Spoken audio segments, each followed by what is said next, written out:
السلام علیکم ورحمۃ اللہ وبرکاتہ۔ اعوذ باللہ من الشیطان الرجیم، بسم اللہ الرحمن الرحیم۔ فلا اقسم بما تبصرون وما لا تبصرون إنه لقول رسول كريم صدق الله العلي العظيم۔ اللهم صل على سيدنا ومولانا محمد النبي الأمي وعلى آله وأصحابه وبارك وسلم عليه۔ معزز سامعین و سامعات، سورۃ الحاقہ آیات مقدسہ 38 تا 43 ہیں۔ اللہ رب العزت ان آیات کا فہم اور شعور عطا فرمائیں اور عمل کی توفیق اور صلاحیت عطا فرمائیں۔ سورۃ الحاقہ میں بڑی اہم گفتگو ہو رہی ہے، اور گزشتہ دروس میں ہم نے یہ مطالعہ کیا، آپ خواتین و حضرات نے یہ سنا کہ اللہ رب العزت قیامت کے روز دو جماعتیں کر دیں گے۔ ایک وہ ہے جو مومنین، متقین، صالحین اور سوسائٹی میں کامیاب جماعت ہے، جنہوں نے اللہ کی رضا کے لیے اللہ کے نظام کو غالب کیا، قربانیاں دیں۔ ان کو جو اعمال نامہ ہے وہ دائیں ہاتھ میں دیا جائے گا۔ وَأَمَّا مَنْ أُوتِيَ کتابہ بیمینہ، اور وہ اتنے خوش ہوں گے فیقول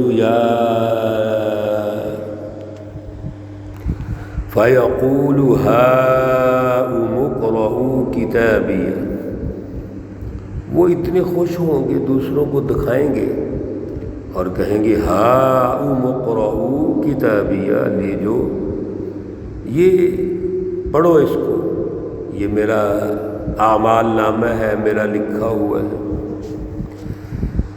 اور پھر وہ فَهُوَ فِي عِيشَةٍ رَاضِيَةٍ، پسندیدہ زندگی میں ہوگا۔ اور ایک دوسرا طبقہ منکرین کا ہے، کفار، مشرکین، منافقین، اعلی کار، ایجنٹ، ان کو اعمال نامہ بائیں ہاتھ میں دیا جائے گا۔ وَأَمَّا مَنْ أُوتِيَ كِتَابَهُ بِشِمَالِهِ فَيَقُولُ يَا لَيْتَنِي لَمْ أُوتَ كِتَابِيَهْ، ان کو اعمال نامہ جب بائیں ہاتھ میں دیا جائے گا تو وہ افسوس کریں گے کہ کاش ہمیں یہ اعمال نامہ نہ دیا جاتا اور آج ہمارا حساب کتاب نہ ہوتا۔ ہمیں جو موت آئی تھی، یا لیتہا کانت القاضیہ، جو موت آئی تھی اسی پہ ہم ختم ہو جاتے۔ میرے عزیزو، اللہ رب العزت ان پر فرد جرم عائد کریں گے، اور جو اہم نکات ہیں وہ آپ سن چکے ہیں۔ فکری طور پر ان پہ فرد جرم عائد ہوگا کہ لا یؤمن باللہ العظیم، آپ نے تو اللہ پر ایمان ہی نہیں لائے، اللہ پر ایمان کمزور تھا آپ کا۔ پھر معاشی طور پر ظالمانہ نظام قائم کیا اور ان کا ساتھ دیا، اور سیاسی طور پر اپنی ایک جماعت بنائی، مافیا بنایا، لیکن آج تمہیں کوئی دوستی کام نہیں آئے گی۔ یہ ساری گفتگو کرنے کے بعد اللہ رب العزت قسم اٹھاتے ہیں، فلا اقسم بما تبصرون، پس قسم ہے اس چیز کی جس کو تم دیکھتے ہو، وما لا تبصرون، اور ان چیزوں کو جن کو دیکھتے نہیں۔ اللہ جب قسم اٹھاتے ہیں تو اس کا مقصد جو گفتگو ہے اس کی اہمیت بیان کرنا ہے۔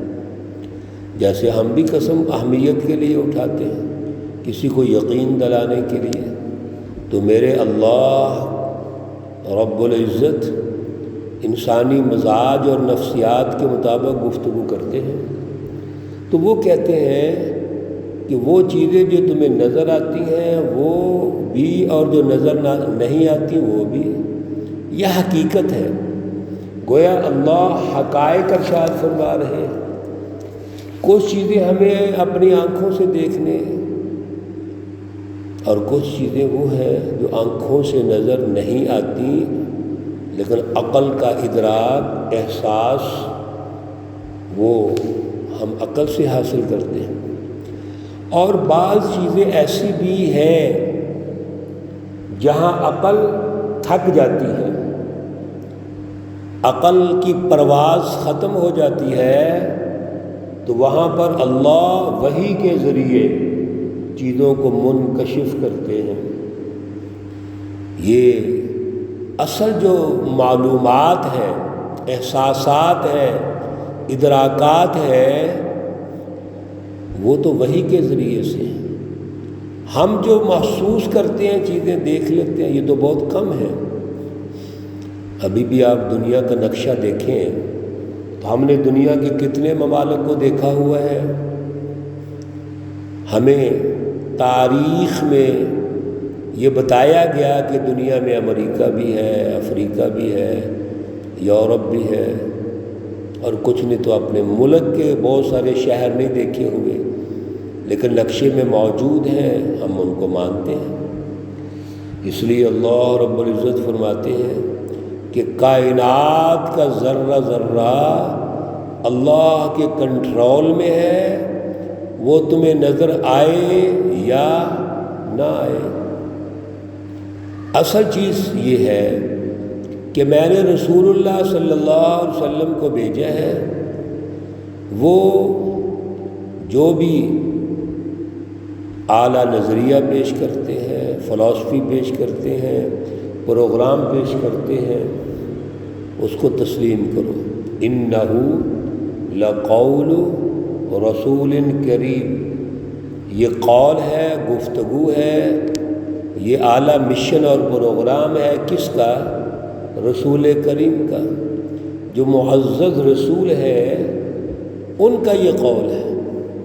اور اگر جبرائیل علیہ السلام مراد لیتے ہیں تو حضرت جبرائیل بھی اللہ کی طرف سے رسول ہے، یعنی بھیجے ہوئے ہیں، یعنی وحی الہی، اللہ کا جتنا بھی یہ پروگرام ہے، کلام مقدس قرآن پاک، یہ وحی ہے، اور یہ معزز بھیجے ہوئے کا قول ہے۔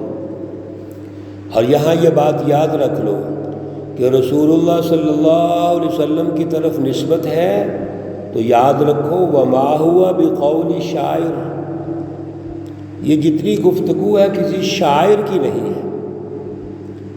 شاعر کیا ہوتے ہیں؟ والشعراء یتبعہم الغاوون، شعراء شعر کہتے ہیں، بڑی پرواز ہوتی ہے ان کی شعروں کی، لیکن اس کے پیچھے حقائق نہیں ہوتے، اس کے پیچھے محض جنون ہوتا ہے، جذبات ہوتے ہیں، عشق و مستی کی باتیں ہوتی ہیں، لیکن حقائق کچھ نہیں ہوتے۔ اس لیے اللہ رب العزت نے رسول اللہ صلی اللہ علیہ وسلم کے بارے میں فرما دیا کہ وما ہوا بقول شاعر، یہ گفتگو کسی شاعر کی نہیں ہے۔ اب تمہاری ذمہ داری کیا ہے؟ قلیلا ما تؤمنون، بہت تھوڑے ہیں جو ایمان رکھتے ہیں۔ آپ کو تو ایمان لانا چاہیے نا اللہ کے رسول پر، لیکن ایمان نہیں لاتے۔ پھر ایک اور بات، ولا بقول کاہن، یہ کسی کاہن کی گفتگو بھی نہیں ہے۔ کاہن کس کو کہتے ہیں؟ جادو ٹونے کرنے والوں کو، جھوٹی باتیں گھڑنے والوں کو۔